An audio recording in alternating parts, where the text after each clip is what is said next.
Every morning, Miguel and Holly reveal Charlotte's deepest, darkest secrets. It's Queen City Confessions with Miguel and Holly. Hits 96.1. If you want to get your confession in, get it off your chest. Put the word hits along with it and send it to 96893 and you'll remain anonymous. Here's the first Queen City confession. I know I should want my best friend to find love, but deep down, I really don't. She's my absolute ride or die, my partner in everything, and I can't imagine anyone else being up for all the random adventures, last-minute plans, and deep talks. Selfish? Probably. But I know if she finds the one, I'll be left finding my new number one, and I don't think I'll ever find someone who gets me like she does. You look concerned, Holly. No, I'm not. No. I'm not concerned, but I'm just wondering if there is like a deeper emotional connection going on here that maybe you need to discuss with your friend. I'm not saying, oh, like y'all need to hook up, but like it sounds like you're literally like emotionally tied to this person, like one might be tied to a partner, like a partner in life. And if she has no idea that you feel this way, and maybe you didn't even know you felt this way until you typed out this message, it could be something to explore. Have you ever had an experience like that with a female friend, Holly, where you felt like this is your person, but in a non-adult bedroom way? Yes, but it was the reverse. Like it was a girlfriend of mine who felt that way about me, but I didn't know that. And I don't think she really knew that. But then we used to work together and we were also good friends and we spent all this time together. And then I relocated to a different state for work. And by all accounts, she was like devastated. Devastated. And our other friends that were in the friend group were like, this isn't like she lost a friend. This is like she's going through a breakup. Oof. And so that's where I'm coming from, is a place of like, I don't think anybody knew what was happening in this situation, but she was really devastated. And so that's how it sounds like this confessor would be just devastated. And so maybe you need to go deeper into that. I don't know, or whatever. If you've experienced a situation like that, I'd love to hear, how did you work through it?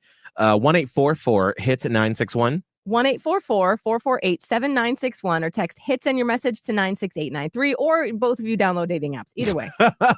Either way. Here's another Queen City confession. I've been flirting with a coworker, and I know it sounds bad since I'm married, but I have no intention of taking it anywhere. He just has all these traits that my husband doesn't. He's spontaneous, funny in that effortless way, and actually remembers little things that I mention. I got married pretty young and haven't ever really been with anyone else. So part of me just finds it fun to fantasize sometimes. Okay. Is that a dangerous path to go down? It's a little Trixie Dixie, because I don't know that anybody, well, I take that back. Some people go into like life and partnerships knowing that like, haha, I'm a cheat.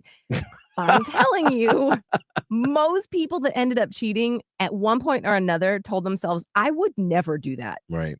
Because obviously we don't see ourselves as quote unquote bad people. People end up cheating due to the way that the path works out. So just be very, very cautious about, like, you're like, I have no intention. Of course you don't have intention, but one thing could lead to another. That's always how we're like, how did one thing lead to like that? Like that. Here's the last Queen City confession. I'd never admit this out loud, but I genuinely dread most of the gifts my kids get me. I know it sounds awful. They're sweet and excited, but after years of macaroni necklaces, overly scented candles, and random knickknacks, I'm just so tired of faking excitement.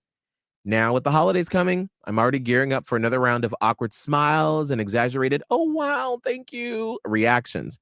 Am I the worst mom for secretly hoping that one of these days they'll finally get me something I actually like? I mean, how old are these kids? We're talking macaroni necklaces. Like, no, you can't expect a 5-year-old to get you what you really want. But to me, this sounds like this has been a long, like, macaroni necklaces when they're like young, and then scented candles and random knickknacks. They've gotten older. Right. It sounds like this has been a long trail to this. Sure. Okay. And if that's the case, is there another adult present in this relationship? Like, is there another person in this family unit? I would go to that person because that's the go-to. Now, if there's not, and these kids are old enough, like I'm saying, like high school age, you can have conversations. You have to be able to be at least a little bit honest with your kids once they get to a certain age. Be like, hey, you know what? Let me just be honest with you. If I got you like this fluffy bunny and you really wanted a Roblox gift card, Right. that would kind of be like rough. Same thing for mom. There's ways to address it, but I think expectations on ages of kids. I'm curious. Are you a parent, or even if you're a spouse and that you get bad gifts from someone that is important to you? How did you handle that? Did you actually tell them, hey, your gifts suck? Or did you just stick with it?